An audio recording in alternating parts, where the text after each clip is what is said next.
Hello and welcome into the Sarcastic Geek. I'm happy to have you. Pull up a chair, grab your snacks. Avatar: The Last Airbender, Season 1, Episode 14, titled The Fortune Teller.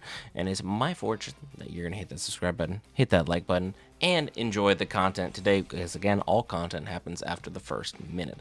I don't really have too much of a recollection of this episode. I do remember being rather annoyed by prophecies and fortune tellings, because for me personally, I believe it's a lot of vague ambiguity that is just general guesses for just good life advice that, well, a lot of people take too much to heart and believe is their whole soul, path and divinity, written down in a horoscope or, something of that nature, and they absolutely run and dedicate their life by it, as opposed to grabbing your own future and seizing it and leading it in the way in which you want it to be led. But that's just me.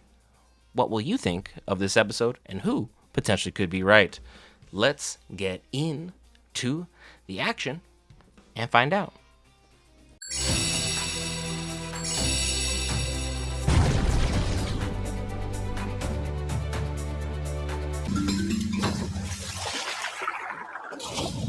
He is taunting us. You are so gonna be dinner. Hey, where's the fishing line? Oh, I didn't think you would need it, Sokka. Why would you grab somebody else's belongings, assume it's yours, and then do this? It's cute. It's imaginative. It's creative. However, grabbing someone else's belongings, just assuming they're not using it, and then doing whatever the hell you want with it? Absolutely not. Not on my watch. Absolutely bad move by Aang here. It's all tangled. Not tangled, woven. I made you a necklace, Katara. I thought since you lost your other one. I mean, honestly, it's not terrible, and it was a very thoughtful gesture, so I'm going to give him that. But are we not going to just all ignore the fact that Aang got one peck on the cheek from her last episode, and now all of a sudden he's a little bit more excited to be kind to her? Huh? We see what's happening here. How do I look?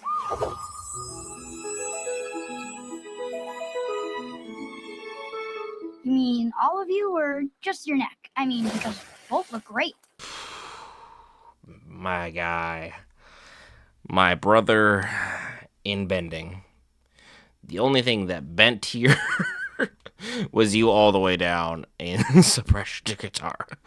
But I mean, hey, you got them love feels, you got the jitters, you got the butterflies, you got what the Sicilians would call the thunderbolt. You've been hit by some romantic affection. And, let's just say the arrow is pointing to where the blood is leaving his brain. We'll leave it at that. Someone's in love. Stop teasing him, Sokka. Aang's just a good friend. A sweet little guy. Just like Momo.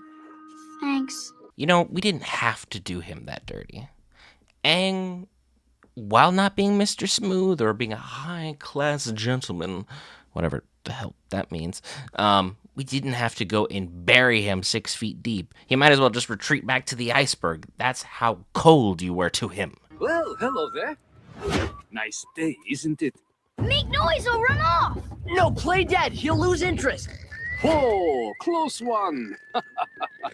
Run downhill, then climb a tree. No, punch him in the bill. And then run in zigzags! I do love how they're having fun with the whole, this is exactly what you're supposed to do to survive a bear, from all these survival experts who literally just have woods in their backyard and therefore put on a little bit of gear and then go outside for 10 minutes and they're survival experts and they know the most about nature of anyone you've ever seen. But we're in the Boy Scouts when they were 10 and then gave it up because, well, the weather was rough and, well, there's far more interesting things to be doing than what they were doing at the time, So,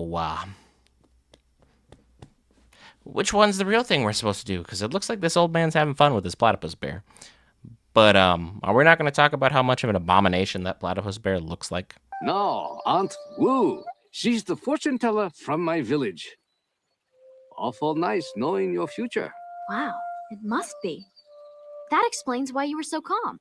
But the fortune teller was wrong. You didn't have a safe journey. You were almost killed. But I wasn't. All right, Have a good one. I mean, that's kind of the perspective we have for 2026, right? You were almost killed. You almost died in snow. Things got way out of hand. Well, I didn't. So, that's all we've got, folks. That's all we've got. Just admit you might be wrong and you can come under the umbrella. Look, I'm gonna predict the future now. It's going to keep drizzling. See? At that point, that's just God smiting you. I mean, what else are you going to call that? It's divine intervention. It was dumping buckets of rain, and then you're like, it'll keep drizzling. Then sunny. It's like when you do something really cool and really amazing when no one's watching, but you try and replicate it for them to see, and it just won't work out. Whatever way you were doing it before, and people just looking at it, right. Of course you were doing it that way before. I'm like, here we are. Oh, May! Aunt Wu says I'm going to meet my true love. He's going to give me a rare panda lily. That's so romantic. I wonder if my true love will give me a rare flower. Good luck with that. Is that the big ear guy who Aunt Wu predicted you'd marry? My boy has no idea that his ears are what just drew somebody to him. They're both on the way too young end to make any romantic kind of jokes about, but she's as into him as he's into Katara. And then there's Sokka. Still into food. I respect that. So, what do you think they're talking about back there? Boring stuff, I'm sure. Love, who she's gonna marry, how many babies she's gonna have. Yeah, dumb stuff like that. Well, I gotta find a bathroom. Aren't you a little young to be like this concerned about who she's gonna be potentially making babies with later on in life? Like, I get the love part. I get the romance part. But did you have to skip to that part? You're 12 and she's like 14 or 15. There's a few years yet before we need to have that conversation about the duck bears and the platypuses. So, do you see anything interesting in my love line? I see a great romance for you. The man you're going to marry. Tell me more. I can see that he's a very powerful bender.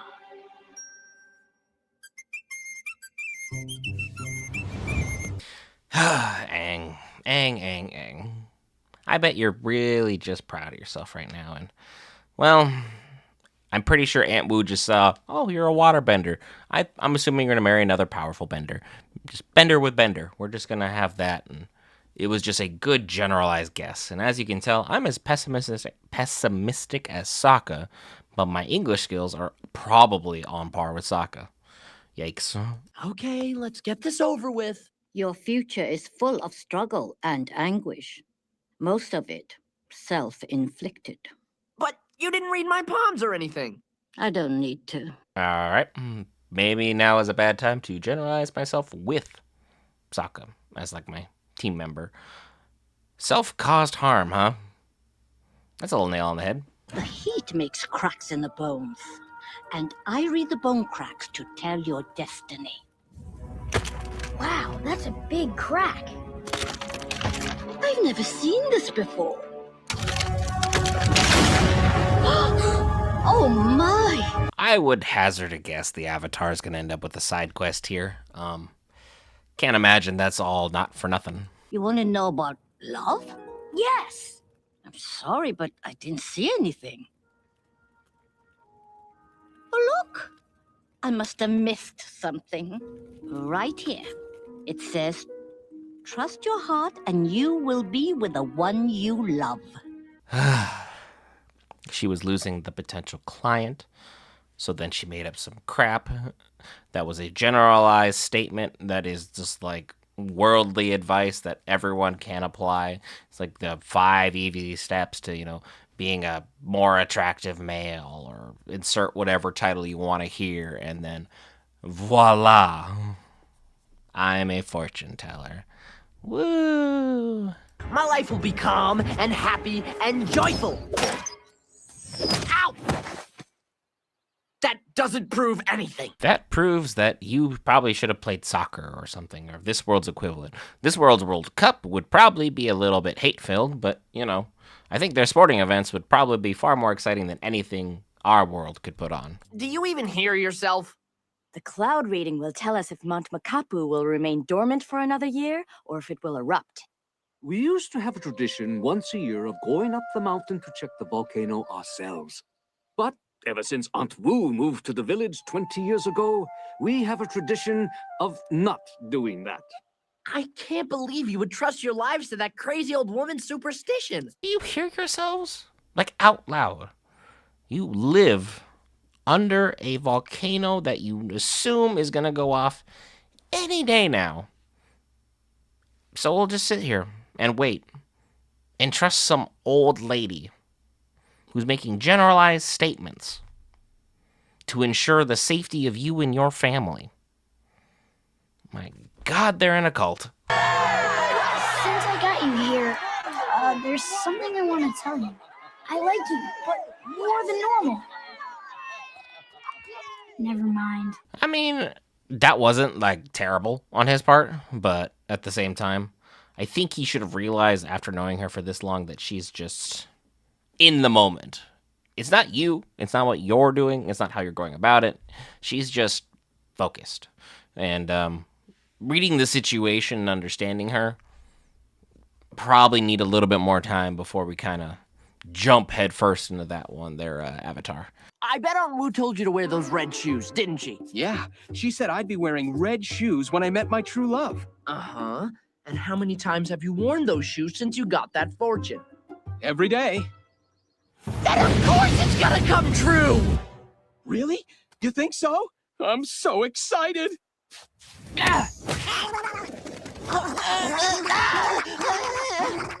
At this point, Sokka, just stop kicking things. It's like attacking the chicken in Legend of Zelda Ocarina of Time. Don't do it. Leave them be. Those cuckoos will kill you. And everyone will just say you're a cuckoo for trying it. Stop kicking rocks. Don't attack birds in video games. It will end poorly for you. Fable will be another example, or attacking the chicken in Skyrim as well. Don't do it. It is kind of fun, though, for a little bit, but don't do it. So, Sokka, you know some stuff about ladies, right? Some stuff? You've come to the right place. What can I do you for? Well, there's this girl. I think I know who you mean. You do? And you're okay with it? Of course I am.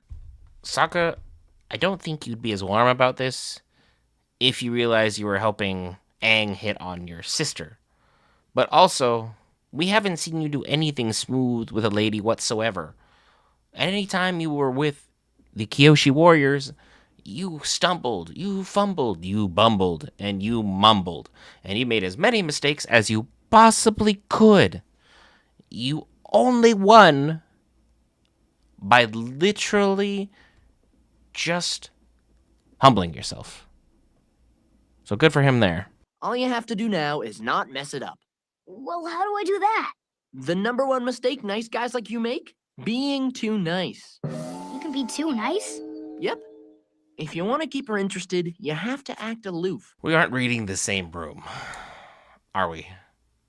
I mean, Sokka actually is correct that she is super into Aang, but he doesn't seem to get the big picture. Oh, a panda lily. Did you see that? Excuse me, where can a guy find one of those things? I can't believe you're dragging me all the way up here for a stupid flower. Not just any flower, a panda lily. I've seen it in action, and boy, does it work. Flowers are fine once you're married, but at this early stage, it's critical that you maintain maximum aloofness. Sokka, what worldly fake experience are we pulling on here?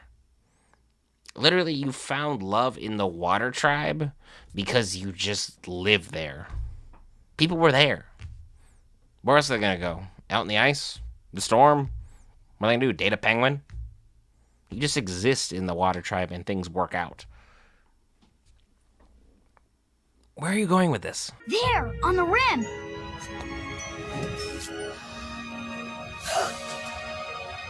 Oh no. Aunt Wu was wrong. Yeah, that looks ready to go. Who could have told you that? Who could have told you that vague generalities was a bad idea? Just about anyone, right? Aunt Wu was wrong about the volcano. Sokka, you tried to convince me she was wrong before. It's gonna take an awful lot to change my mind. Oh no. The dramatic irony is just never lost that whenever sometimes you ask for a big sign and then the big sign happens, most people will just be like, nah, that was nothing. In this instance, maybe we should have asked for a smaller sign. You can't rely on Aunt Wu's prediction. You have to take fate into your own hands. Look! Can your fortune-telling explain that? Can your science explain why it rains? Yes! Yes, it can! Why is Sokka the only one making sense in the room?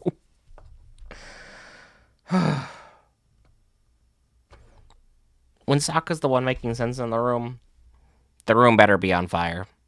And I'm saying that metaphorically, not realistically. We do not want any of the villagers hurt. You don't like me, do you? Of course I like you. But not the way I like you. Oh, I guess not. It's okay. It's just really hard when you like someone, but they don't think of you that way. I know what you mean. She's beautiful, by the way. Huh?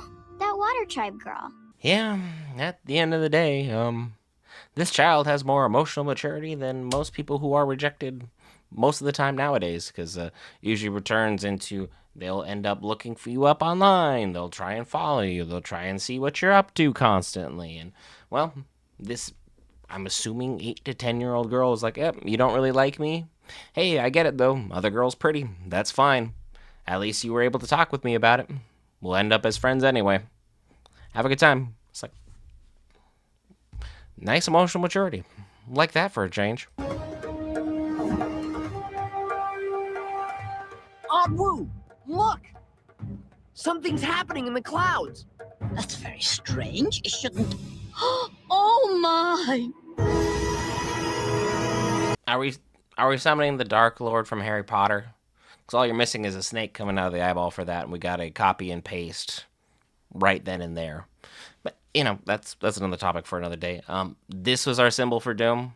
Yeah, Doom was never coming. There's not going to be a single cloud that resembles the shape of a human skull that just magically appears.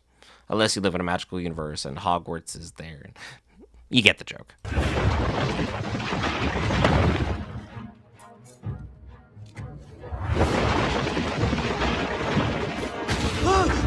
Just a little side montage here. God farming would be so much easier as like an earthbender than everything else. Like you literally go outside, do your stances, go through the motions, and you've basically got all your work done in a matter of minutes. Everything else that everyone was doing agonizingly hour by hour by hour, you've gotten done in maybe 30 minutes or less. Your back would probably feel a heck of a lot better too. It's too much! It's gonna overflow! Ah!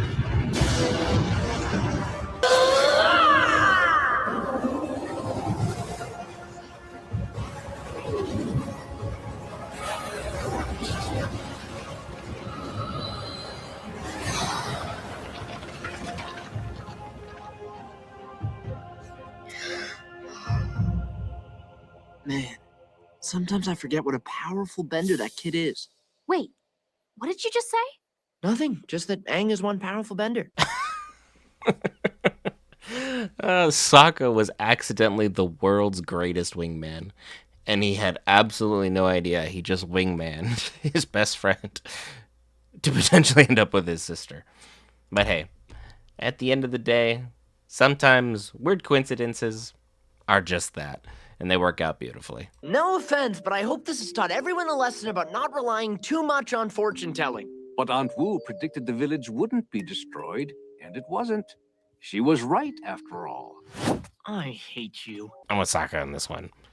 Just because you want to be stubborn doesn't mean you get to be right about this. You are, but I don't like the way you said it. Goodbye, everyone! It was so nice to meet you! Take care, Meg. Take care.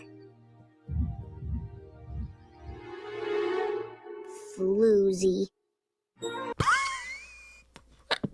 What? Out of left field? Out of nowhere? And of course, it's a Dave Filoni episode, but for crying out loud, you just called her a floozy? What?